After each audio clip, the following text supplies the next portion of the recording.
Hey, what's up? I'm Zhailon Levingston, and I'm here with, David Zheng. and we're going to talk about the studio retreat performance of the years that went wrong. That's right.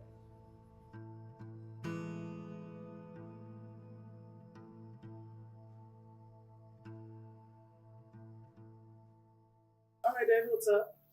Chilling. Chilling in between the ferns and the lambs, That's right. the lark. Can you tell us a little bit about your play? Yeah, so my play is called The Years That Went Wrong. It's about three childhood friends. As they grew up, they find themselves in prisons many years later. And two of the friends become correctional officers, and one of them becomes an inmate at the correctional facility. Um, what I'm hoping the play explores is kind of like what it means to be like a first generation Chinese American. It explores like traumatic experiences in our past that kind of trickle into like who we are now and how it still affects how we navigate through certain situations. The idea of like what our identity is and how we always feel like we have to prove who we are or who we're not based on like what people's assumption of us are. Yeah.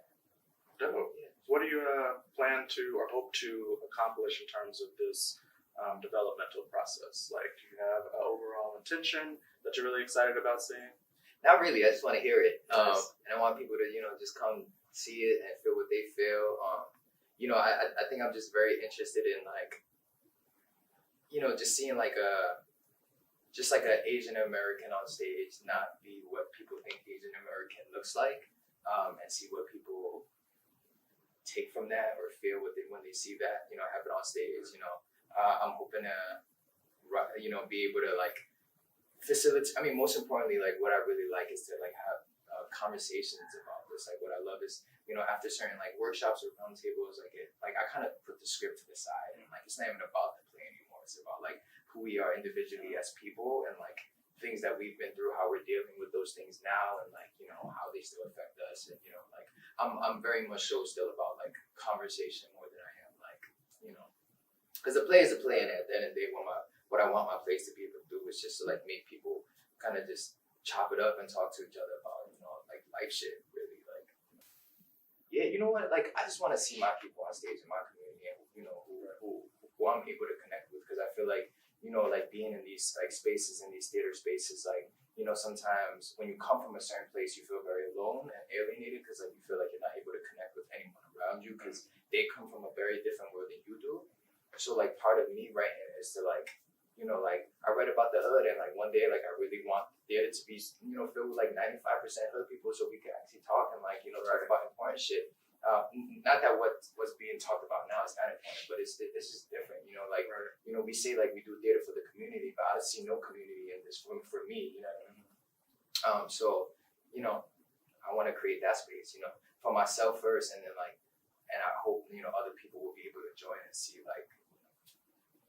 All your characters are super real and super recognizable, but they're not necessarily super likable. Can you talk about writing people that you maybe wouldn't, you don't like all the time? What is that like? Like I don't think I'm super likable all the time. You're not. And thank you very much, Damon. You're welcome. Keeping it real. Yep.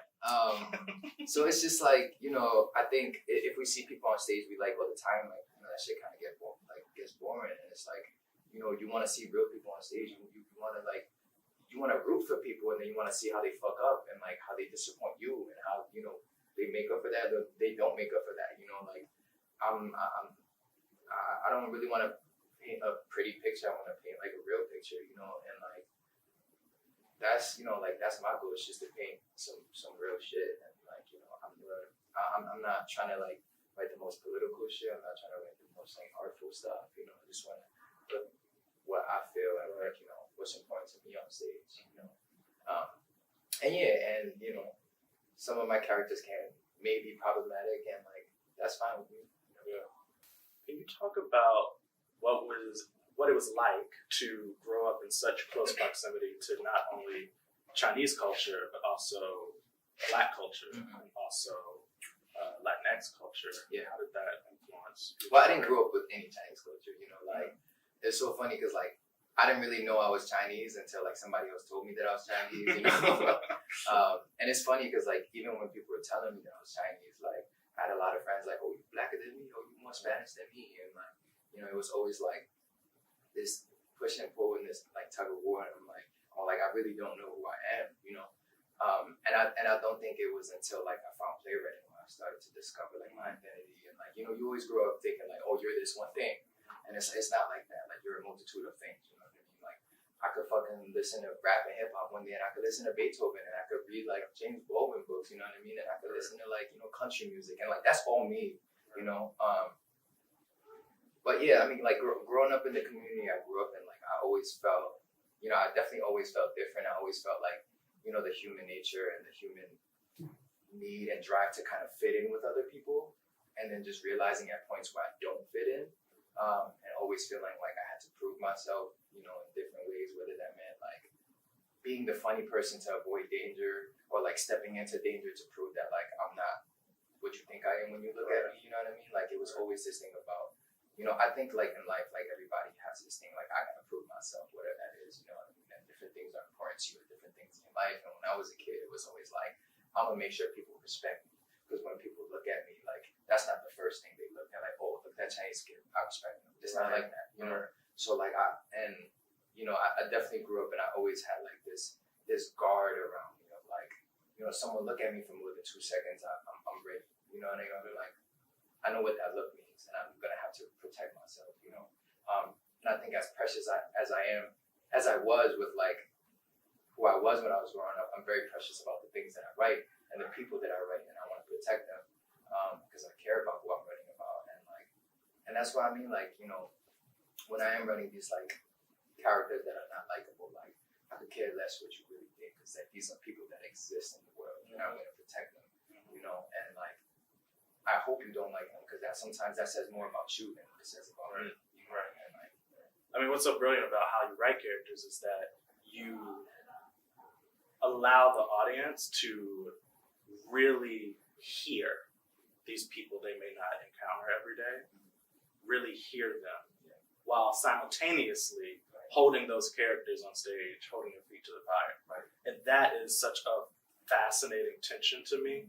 You know what I mean? Like, I really want to listen to this person, and also, damn, the playwright is not being precious with my opinion of them. Right. You know what I mean? Yeah. Like, that is really exciting. Because at the end of the day, like, I mean, yeah, it is. You're gonna have the opinion that you have, but like that's someone's life, and it exists, you know. And like, it's crazy because like, I guess the people that I'm writing about, you know, like you do see them every day. You just choose not to look at them. Right. Like, it's crazy because you'll be on the train and someone's coming out selling candy, asking you for money, and you like, you know, you look at your phone, but then you pay $40 to watch them on stage. Right. You know what I mean? Like, and it's just like, no, I'm forcing you to look at these people. Like, I'm forcing you to see these people the way that I was forced to look at everything in the world the way that I do. You know, so.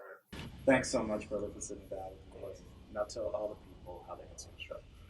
So the show is gonna be Monday the 17th at 7 p.m. and then Tuesday the 18th at 3 p.m. at the Lark. Best place. The world. Swag.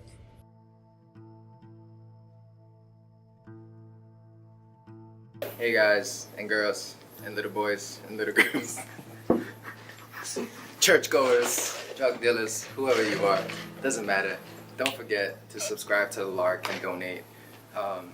This place is awesome. If you don't donate, I will come find you.